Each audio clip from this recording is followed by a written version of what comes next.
Okay, here the rate of change of weight of E. coli bacteria is given by this equation, right? And here W, that is the weight in milligram, and T, that is the time in hours, right? And here we need to find the weight of the population from T is equal to 0 to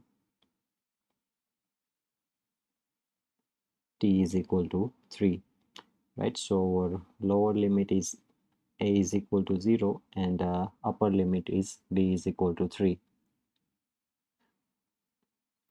Now the total weight W is given by integration of A to B W dash dt, right?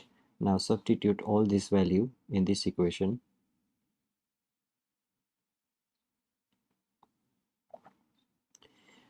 Okay, now here we need to use the integration rule that